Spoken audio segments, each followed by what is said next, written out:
Good evening everyone, কেমন আছো তোমরা সবাই? আমি কিন্তু ভালো আছি। কালকে ছিল দিদি জামাইবাবুর অ্যানিভার্সারি। তো সারাদিনের শেষে সন্ধ্যাবেলায় মনে হলো দিদিকে একটু ফোন করে বলি যে আমি তোদের সাথে দেখা করতে যাবো। ফোন করতেই জামাইবাবু বলল, তুই এখানে বাড়িতে না এসে তুই একবারে এই রেস্টুরেন্টে চলে আয়। সোনাই আমাদেরকে খাওয়াতে, ডিনার করাতে রেস্টুরেন্টে নিয়ে যাচ্ছে। যেই না বলেছে অমনি তাড়াতাড়ি রেডি হয়ে নিলাম। জামাইবাবু এসে বাড়ি থেকে আমাকে নিয়ে গেল। গিয়ে দেখি সবাই আমারই জন্য অপেক্ষা করছে। তখন নিজেকে একদম সেলিব্রিটি ফিল হচ্ছিল যখন গিয়ে দেখলাম সবাই আমার জন্য অপেক্ষা করছে। সে যাই হোক, তারপরে একে একে সবাই মিলে গিয়ে ভিতরে গিয়ে যে যার সিট নিয়ে নিলাম।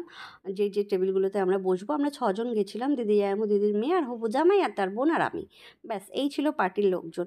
তার মধ্যে নিজেকে একটু শ্যুট করে নিলাম সবার মাঝখানে। তো কেমন লাগছে আমাকে জানিয়ে অবশ্যই। খুব তাড়াতাড়ি রেডি হয়ে গেছিলাম। খাবারটা অর্ডার দেওয়ার পর কিছুক্ষণ সময় লাগছিল, তাই ভাবলাম সবাই মিলে একটু ফটোশ্যুট করে নিই। তো অনেকের হয়তো বা ভাল লাগে না সব জায়গায় গিয়েই ফটোশ্যুট এটা ওটা, কিন্তু আমার কিন্তু ভাল লাগে। এই ফটোশ্যুট আর ক্যামেরাবন্দির মাঝখানেই কিন্তু আমরা নিজেদের এই বিশেষ দিনগুলোকে ধরে রাখতে পারি সারা জীবনের জন্য, তাই না? তো যাই হোক, এরপরে আসলো আমার পালা। সোনাই আমাকে ফটো তুলে দিচ্ছে, এভাবে দাঁড়াও, ওভাবে পোজ দাও, এইভাবে তাকাও। বেশ ভালোই লাগছিল। আর দেখো তো কেমন লাগছে আমাকে। কিন্তু এই ফটোশ্যুটের মাঝখানে কখন যে জামাই তাকিয়ে তাকিয়ে দেখছিল এটা তো আমি খেয়ালই করিনি। এডিটিংয়ের সময় দেখছি ও বাবা, জামাই আমাকে দেখছে, শাশুড়ি মা ফটোশ্যুট করছে। সে যাই হোক, এগুলো আজকাল কোনো ব্যাপারই নয়।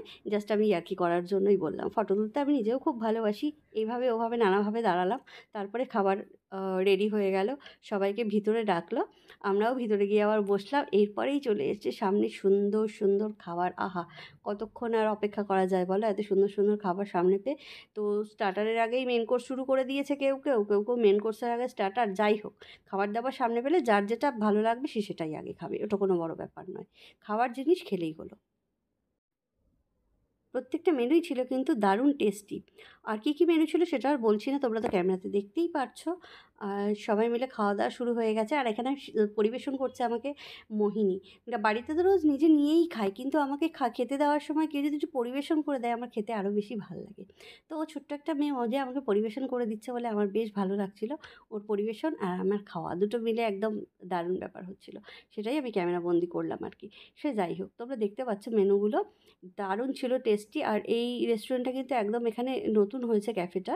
তো সেখানে আমি এই প্রথমবার গেলাম, খুব ভালো লেগেছে আমার। মোহিনী আবার ভিডিও শ্যুট করবে বলে সমস্ত খাবার একসাথে আসার অপেক্ষায় বসেছিল। আমি কিন্তু ততক্ষণে খাওয়া শুরু করে দিয়েছি।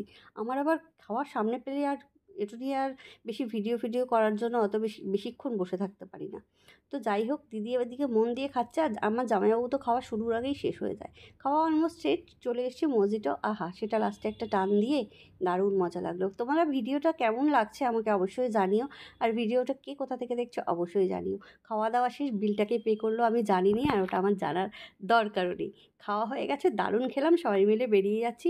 Tata, bye bye. ভিডিওটা ভালো লাগলে লাইক কমেন্ট করো, শেয়ার করে দিও। তো এবার বাড়ি যাওয়ার কে কাকে বাড়িতে দিয়ে আসবে সেটা সিদ্ধান্ত নেওয়া হচ্ছে সবাই মিলে। আমাকে দিয়ে আসবে আমার জামাই, সেই অপেক্ষায় বসে আছি।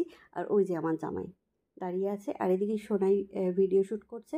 ওইদিকে আমার দিদি জামাইবাবু টুক করে চলে গেল বাইক নিয়ে উড়ে।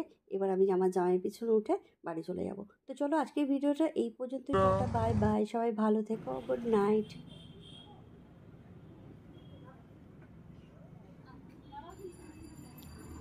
টাটা, বন্ধ করে দাও, বন্ধ করে দাও।